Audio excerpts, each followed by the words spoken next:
Hey guys, and welcome back to this channel. In this video, I will be showing you guys how you can get more medals to upgrade your DG members guild. Basically, when you reach level 12, you're able to then get pets. I'm still on level 6, but basically you will need to help with the tasks every day. Here, I'll show you what I mean. Go to your memo, and basically you will need to help the residents there.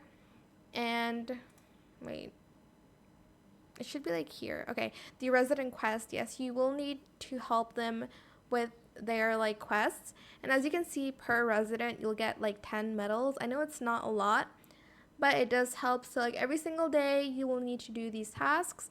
There are only 5-ish, so yeah, that's pretty much it really. I hope it was helpful for you guys. Don't forget to like, comment, share, and also subscribe to this channel if you haven't done that already. If you have any more questions about this video, just leave it in the comment section down below. I will try my best to answer them all for you guys. And if you found this video helpful, please click the thanks button as well. That is it. Thank you so much for watching. Bye!